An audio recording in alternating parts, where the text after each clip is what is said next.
Sir BRS party అధికారం కోల్పోయిన తర్వాత కేసీఆర్ గారు బయటకొచ్చిన సందర్భాలు చూస్తే వేళ్ళ మీద లెక్క పెట్టొచ్చు సార్. అసలు చాలా సైలెంట్ అయిపోయారు. కాంగ్రెస్ పార్టీ మీద విమర్శలు చేయడం కూడా అసలు ఎక్కడ కూడా బయటకొచ్చి చేసింది లేదు.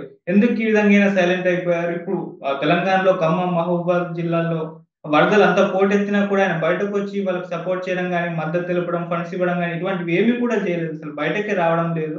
మరెందుకు దీనికి గల కారణం? ఆయన కూడా చాలా కన్నీళ్లు పెట్టేసుకుంటున్నారు. ఇటువంటి పరిస్థితి ఆయనకొచ్చినందుకు ప్రభుత్వం అధికారం కోల్పోవడం ఇవన్నీ కూడా ఆయన బాధపడుతున్నట్టుగా తెలుస్తుంది సార్.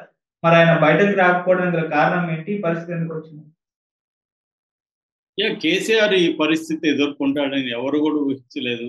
హ్మ్. ఎందుకంటే ఆయన సుదీర్ఘమైన అనుభవం ఉన్న రాజకీయ నాయకుడు. చాలా మంది దేశంలో గొప్ప రాజకీయ నాయకులతో పోల్చదగిన వ్యక్తి. తెలంగాణ ప్రత్యేక తెలంగాణ ఏర్పడడానికి ఖచ్చితంగా కేసీఆర్ లేకపోయింటే తెలంగాణ ఏర్పడేదా అనే ప్రశ్నకి ఎవరైనా కూడా నో అని చెప్తారు.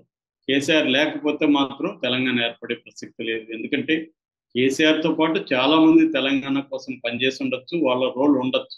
కానీ ఎక్కడో ఒక ఇంపార్టెంట్ కీ ఎలిమెంట్ ఎప్పుడైనా ఉంటది. ఆ ఎలిమెంట్ కేసీఆర్.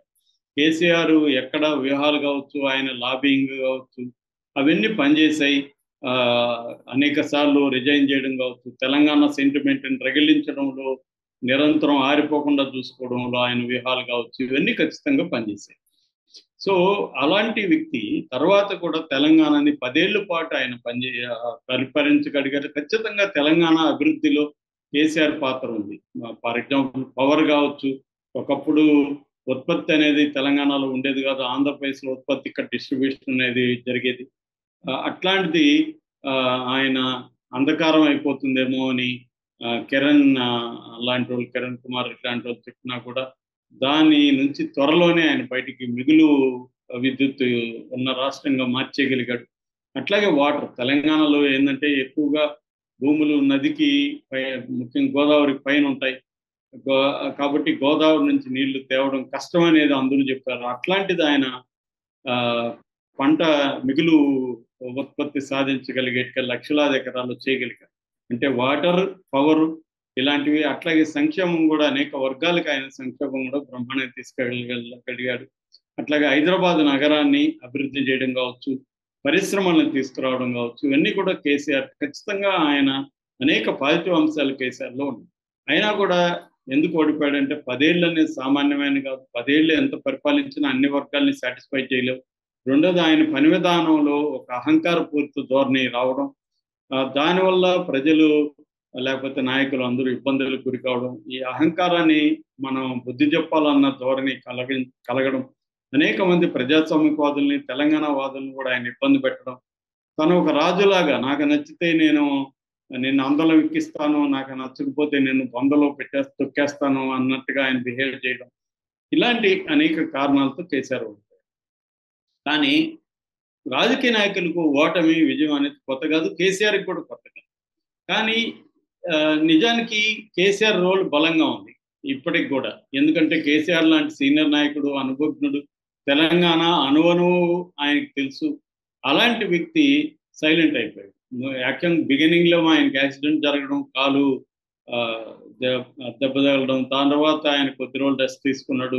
మళ్ళీ రైతులకు సంబంధించి ఆయన ఉద్యమాల్లో పాల్గొంటున్నట్టుగా కనిపించాడు. సో, ఆ తర్వాత ఆయన సైలెంట్ అయిపోయాడు. ప్రధానంగా ఏందంటే ఆయన అసెంబ్లీకి రాకపోవడం పెద్ద తప్పు. అసెంబ్లీలోకి వచ్చి ఎదుర్కొనుంటే కేసీఆర్‌కి చాలా పెద్ద మైలేజ్ వచ్చిండేది. ఎందుకంటే రేవంత్ రెడ్డి ప్రభుత్వం చాలా విషయాల్లో ఫెయిల్ అయింది. ముఖ్యంగా 6 గ్యారంటీల విషయంలో ఫెయిల్ అయింది. తర్వాత రకరకాల పిచ్చి స్కామ్‌లు తీసుకురావడం. రేవంత్ రెడ్డి ప్రభుత్వం మీద అనేక విషయాల్లో వ్యతిరేకత బలంగా పెరిగింది. దాన్ని కేసీఆర్ బలంగా క్యాచ్ చేసుకోవడంలో, ప్రజల వైపు నిలబడడంలో కేసీఆర్ ఫెయిల్ అయ్యారు. సరే, మధ్యలో ఆయన కొన్ని చేసిన తప్పుల వల్ల కవిత జైలుకి పోవాల్సి రావడం, ఆమెను విడిపించుకోవడంలో ఆయన నిస్సహాయ పరిస్థితి బయటికి రావడం, ఇవన్నీ కూడా చూసాం. ఒక్కోసారి ఏందంటే నేను చాలా సార్లు చెప్తుంటా, ఏ వ్యక్తికైనా 2 రకాల పరిణామాలు ప్రధానం. ఒకటి ఇంటర్నల్, రెండోది ఎక్స్‌టర్నల్. ఇంటర్నల్‌గా నీ శక్తి సామర్థ్యాలు, నువ్వు ఎక్స్‌టర్నల్ సిట్యుయేషన్‌తో ఎలా డీల్ చేస్తున్నావు, ముందస్తుగా ఎలా ఊహించి చేస్తున్నావు, ఇవన్నీ ఇంపార్టెంట్. రెండవది ఎక్స్టర్నల్ ఒక్కోసారి నీ కంట్రోల్లో లేని విషయాలు నీ జీవితాన్ని డిసైడ్ చేస్తుంది. అలాగా ఆ, మోడీ పరిస్థితులు మారడం, కేసీఆర్కి మోడీకి గొడవలు రావడం, ఆ, ఎప్పుడైతే కేసీఆర్ వీక్ అయ్యాడో మోడీ కేసీఆర్ని తొక్కేసి ఆ ప్లేస్లోకి బీజేపీ రావాలని డిసైడ్ అవ్వడం, దీనివల్ల కూడా కేసీఆర్ ఏమీ చేయలేకపోయాడు.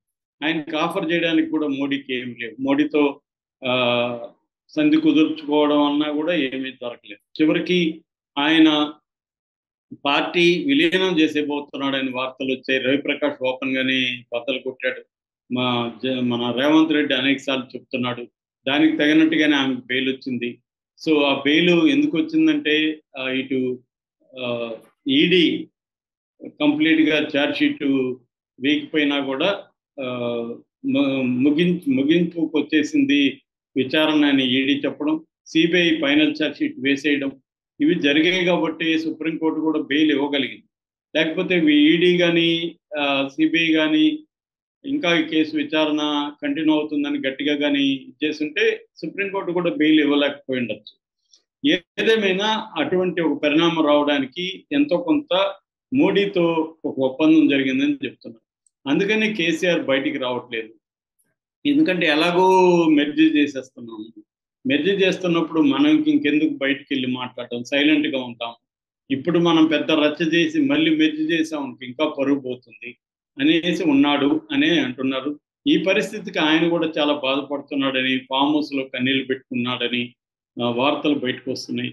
అయినా కూడా ఇదైతే ఎవరికి జీర్ణం కాని పరిస్థితి. ఎందుకంటే ఇది రేర్ కండిషన్. తెలంగాణలో వరదలు, ఇటు ఖమ్మం కావచ్చు, మహబూబాబాద్, వరంగల్, ఇటువంటి సూర్యాపేట ఏరియాలంతా వరదలు వచ్చి పెద్ద ఎత్తున నష్టం జరిగి మనుషులు చనిపోయి లక్షలాది మంది నిరాశ్రితులుగా మారిపోతున్న తరుణంలో కేసీఆర్ బయటకు వచ్చి మాట్లాడడం, ప్రెస్ మీట్ పెట్టడం, దీనికి రైతులకు భరోసా ఇవ్వడం, తన కేటర్నంతా పాల్గొనేటికి చేయడం, తను కొంత ఫండ్ ఇవ్వడం ముఖ్యమంత్రి నిధికి, తర్వాత రేవంత్ రెడ్డి చేస్తున్న లేకపోతే చేయలేకపోయిన కొన్ని పనులకు సంబంధించి రేవంత్ రెడ్డిని విమర్శించడం,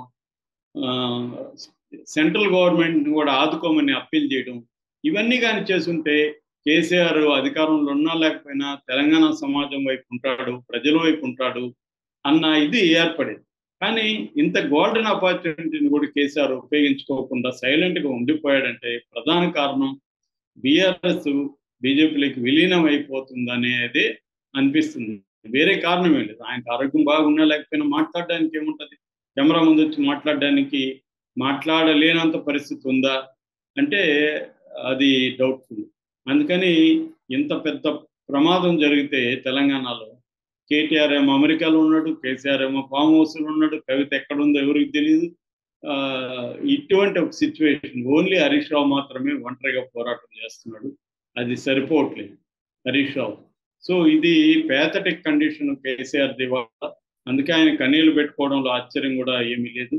ఎందుకంటే ఆయన రాజకీయ భవిష్యత్తు ఇంకా శూన్యమేనా అన్నది వినిపిస్తుంది. సో అందుకని కవితకు పగ్గాలు అప్పగిద్దామన్న ఆలోచన కూడా కేసీఆర్ చేస్తున్నాడు. కవితని పాదయాత్రకి పంపించి బీఆర్ఎస్ తరఫున కవితనే సీఎంగా ఫోకస్ చేద్దాము. ఎందుకంటే ఇటు హరీష్ రావు కేటీఆర్ మధ్య పోటీ ఉంది. ఆ పోటీని బ్రేక్ చేయడం అంటే కష్టం అవుతుంది. కేటీఆర్కి ఇస్తే హరీష్ రావు అవుట్ అవుతాడు. దాని బదులు ఒక మహిళగా ఏమని మనం ముందు పెట్టుదామన్న ఆలోచన కూడా కేసీఆర్లో ఉంది. ఏదేమైనా కేసీఆర్ రాజకీయ జీవితం అంతానికి వచ్చిందా, దాన్ని ఏమంటారు, ఇది బిగినింగ్ ఆఫ్ ద ఎండ్ అంటారు. అంటే అంతానికి ఆరంభం, అంతం అనేది ఆరంభమైంది అని చెప్తున్నారు. ఎందుకంటే ఇటువంటి సిచ్యువేషన్లో కూడా కేసీఆర్ బయటకు రాలేదు, ఇంకెప్పుడు బయటకు వస్తారు. ఇది వెరీ వెరీ క్రూషియల్ టైం. ఇలాంటి సిచ్యువేషన్లో కూడా అందరూ వచ్చారు. ప్రతి ఒక్కరు సినిమా వాళ్ళు కూడా తెలంగాణకి ఆంధ్రకి రెండు వైపులా ఫండ్ ఇస్తున్నారు నిధులకి. ఒక పక్క రేవంత్ రెడ్డి సరిగా పనిచేయలేదని ఈరోజు కేంద్ర ప్రభుత్వం కూడా రెస్పాండ్ అయింది. మేము హెలికాప్టర్లు ఇచ్చాము, అది ఏం చేసావు, కనీసం మాకు రిపోర్ట్ ఇవ్వట్లేదు, నువ్వు ఏం జరుగుతుందని సిఎస్కి హోంశాఖ నుంచి లెటర్ వచ్చిందని చెప్తున్నారు.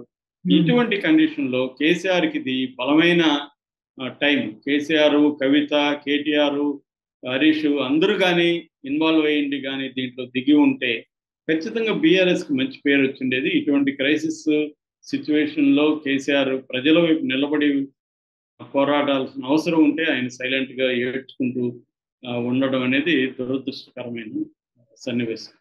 Okay sir, thank you so much.